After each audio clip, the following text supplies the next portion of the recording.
चूक आहे का त्यांना हे कळतंय का? मी तुम्हाला सांगतो ज्याला काय बोलायचं ते बोलू. आता एक माणूस आहे इथला, मी काय बोलणार नाही त्याचं नाव घेऊन. मला म्हणाला रामराजांनी पाण्यासाठी काय केलं. आता काय केलं नाही एवढंच विचारायला पाहिजे. मलाच विचारतात पाण्यासाठी काय, MIDC साठी काय केलं. ठीक आहे, अपुरं पडलं. 6,000 लोक असते कम्युनिस्ट मध्ये नोकरीला आहेत. मग लागायला तर त्याला टाळे लावायला लोक आपल्याचे निघाले. का तर ते बोरुले मास्तरला मिळालं टेंडर रामराजे पैसे घातले. अहो बोलायला तरी काय सुमार आहे का? काय लोक बोलतील काय नाही बोलणार त्याच्याकडे लक्ष देत नाही. मी बोलतही नाही. मी पुढचं तुम्हाला सांगायला आलोय की मी हार मानणारा माणूस नाही. आम्ही ज्या पद्धतीने त्यांना बसणं राजकारण केलेलं आहे मंडळी, आम्ही शून्यातनं राजकारण केले. बाळासाहेब धनी कोण होतं आपल्याकडे? एक माणूस नव्हता. श्रीराम सोसायटीची इलेक्शन ही पहिली इलेक्शन, तर तिथनं आपण इतकं पोचले. लोकांनी आपल्याला उचलून धरले, कार्यकर्त्यांनी आपल्याला उचलून धरले, एकत्र राहिलो. आता कार्यकर्ते जरा आमच्या वयाचे कार्यकर्ते साधारणतः थकलेले आहेत. त्यामुळे मीच बाहेर पडणार आहे आता. पण काही ना कारणाने फेब्रुवारी आणि मार्च या दोन्ही महिन्यात, एप्रिलमध्ये अशा काही अडचणी तयार झाल्या की मी त्याच्यातच अडकून बसलो. आणि मी अशाच बैठका सगळ्या फलटण तालुक्यात कुठलंही राजकारण न बोलता लोकांना एकत्र करून शक्यतो त्यांच्याकडनं लिहून वधवून की तुमचं आमचं काय चुकलं एवढं आम्हाला सांगा, आम्ही ते दुरुस्त करू. आणि त्याही पेक्षा सगळ्यात महत्वाचं, आमचं ढीक चुकलं असेल परंतु तुमच्या पुढे जे नेतृत्व आज तयार होत आहेत ही नेतृत्व तुम्हाला तुमच्या पुढच्या पिढीला लाभकारक ठरणार नाहीत. त्याची कारण काय आज बोलायचं आपल्याला कारण नाही. तुम्हाला अनुभव येत आहे. काही लोक आमच्यातनं सोडून गेले. ही तर आमच्याकडे 5 मिनिटात आत येणारी माणसं 3-3 तास तिथं झाडून पाहत बसते. ही परिस्थिती आहे.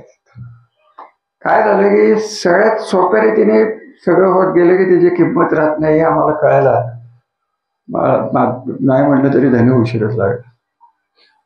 राजकीय किंमत मागण्यासाठी मी हे काम केलेलं नाही. माझ्या पिढ्यानपिढ्या माझ्या संस्कार जे घडलेले आहेत की संधी मिळाली तर जनतेसाठी, मतदार हा शब्द माझ्या तोंडात कधी कमी असतो एवढं लक्षात. माझ्या आजोबांनी तुम्हाला मताचे हक्क दिले असतील नसतील, त्यांनी तुमच्याकडे जनता म्हणून बघितलेलं. मी राजा आहे, जनता आहे, तर मी राजा आहे की नाही हा परत वादाचा मुद्दा आहे. ते जाऊन द्या, मी राजा असेल ना नसेल, परंतु जी संस्कृती महावीराजांनी रचली, जो मंत्र त्यांनी आम्हाला दिला की तुम्ही फलटण तालुक्यात नाईक निंबाळकर घरात जन्माला दिलात, तुम्हाला तुमच्या लोकांना सांभाळायला लागणार आहे आणि लोकांनी मत टाकावत का नाहीत ह्या निवडणुकीच्या युक्त्या प्रयुक्त आहेत. तरुण पिढीला थोडस वाटतं की बाबा आपल्यात यायला पाहिजे, रामराजांनी भेट यायला पाहिजे, स्टेप यायला पाहिजे. या सगळ्या गोष्टी मी मान्य करतो की आम्ही मीडियावर काय फारसं नसतो. मी तर क्वचित असतो, बघतो सगळं. मी वाईट एवढाच वाटतं की आम्हाला उत्तर देताना त्यांनी हे केलं नाही, त्यांनी ते केलं नाही, त्यांनी फलाणं केलं नाही, त्यांनी हे केलं नाही. अहो जे ते म्हणतात की मी केलं म्हणजे त्यांनी केलं, त्याला 90% पाया मीच घातलेला आहे. काही लोक नशिबाने असतात की कष्ट. त्या बलकवडीत या गणेश लहान होता ते कुठं बसलाय? तू बसलाय? हा तू बसलाय. किती जन्म देत होत मी यायचो तेव्हा, कधी किती वेळ लहान होतो. काय त्याला बोलायचं? त्याचे वडील त्यांच्या घरीच मुक्काम. कुठं मग अहो ते कष्ट करून माझ्या गुडघे जायची वेळ आली. हे म्हणतात की मीच निरागेवर केलं, मीच अमुक केलं, मीच तमुक केलं. ठीक आहे, त्यांना काही करण्यासारखं राहिलं नाही म्हणून म्हणायचं मी केलं.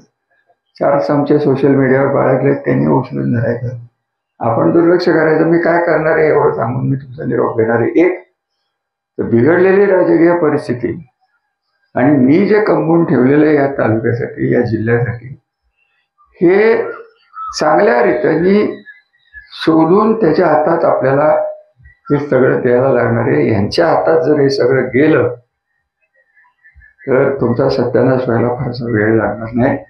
मला काय नाव घ्यायचं नाही, त्यांना त्यांच्या पद्धतीने काय करायचं ते करून द्या. आपलं काही त्यांच्याशी घेणं देणं नाही. परंतु वाहत गेलेली गावागावातली जी मुलं आहेत, जी तरुण पिढी आहे, ही मतं विकली गेलेली आहेत, ही मतं पैशासाठी विकली गेलेली आहेत. या लोकांना मी स्पष्ट सांगू इच्छितो की पैसे टाकून मत जर टाकणार असाल तर जाताना मागचे एकच करत जा मतदानाच्या केंद्रात. 30 वर्ष जवळून हे पाणी तुम्हाला मी आणून दिलेले. कमीत कमी माझ्या आयुष्यातली 30 वर्ष तरी माझी मला परत देऊन टाका. तुम्हाला पैसे देऊनच राजकारण करायचं होतं, कशाला धरणं करायची होती, काय यांना तरी उठून आणायचं होते.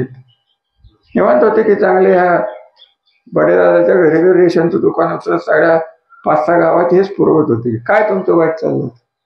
एवढं सगळं केलं. हे आपल्या भागाचं कल्याण करणाऱ्या माणसांना आपण सांभाळून घेणं हे आपले गरजेचं आहे, त्यांना सहारा देणं गरजेचं आहे. अहो, ज्या खोऱ्यात निरादेवगरच्या खोऱ्यात मुख्यमंत्र्याला येऊन देत नव्हतं तिथं मी पोलीस नसताना बिंदास फिरत होते. पाटणलाही तिथपर्यंत काय माझं कौतुक मी करत नाही. पाया घातला गेला, पायावर काही बांधलं गेलं, हे कळस लावायलाच फक्त पुढे येते. बाकीचं म्हणतात पाया मी आणला, देवळही मी बांधलं, देवही मी आणलं. आणि देव म्हणजे कोण? नावं घेत नाही मी, आता देवळात बसलोय म्हणून. अहो, हे देव नाही, त्यांची सावली घरात पडली तर घर खावा अशी लोक आहेत. जास्त काही बोलत नाही. आपण चांगल्या संख्येने रविवारच्या सुट्टीत असताना आला, पण मी कुरोली गावापासून माझा दौरा जमेल तेव्हा अशाच पद्धतीने, ज्या पद्धतीने सुरुवातीला आपण स्टेज नव्हतं बाळासाहेब, आपण घोंगडी बैठका ज्याला म्हणतो, अशा पद्धतीने आपण घोंगडी बैठका केल्या. फलटण शहरातही मी तेच करणार आहे की लोकांना विचारणार आहे की बाबा पुढं काय. आता तुम्हाला पटत नाही, मान्य आहे, काय करून राहिलं असेल तर ती करता येतं. परंतु ज्यांच्या हातात तुमचं डोकं चाललेलं आहे सत्ता द्यायची, ते आहे ते घालवतील आणि पुढे काहीच करणार नाहीत. आणि केलं तर फलटण सोडून सगळ्या भागासाठी करायचा त्यांचा प्रयत्न राहील. कारण त्यांना दिल्लीला जायचंय, मला काही दिल्लीला जायचं नाही. दिल्लीला जाताना 6 मतदारसंघ असतात. 6 मतदारसंघात बघितलं तुम्हाला गृहीत धरलं गेलं, हे माझा तालुका आहे, मला मिळेल. तर हे राजकारण झालं, बोलायच्या वेळेस बोलू, मोठा कार्यक्रम घेऊ. पुढच्या वेळेस 2-4 गावात दिली आहेत. वाठारचं फारसं कोण दिसत नाही, वाठारचे येतील नाही असं नाही. तिथेही काही लोक सोडून गेली म्हणजे मतदान सोडून गेलं असा प्रश्न नाही. फलटण शहरात इतकी लोक सोडली, पण त्यांची खाताखालची लोक सगळे आमच्याकडेच आहेत. ते नुसते तरी कमी फोटो काढायला गेले. जास्त न बोलता आपण आल्याबद्दल, दिलेल्या प्रेमाबद्दल, आत्तापर्यंत दिलेल्या प्रेमाबद्दल आणि पुढे देऊ शकणार हे गृहीत धरून आपले आशीर्वाद मागून पुढच्या कामाला मला करायचे पिंपोडला जायचे आहे. पिंपोडला जायची मी परवानगी घेतो. धन्यवाद.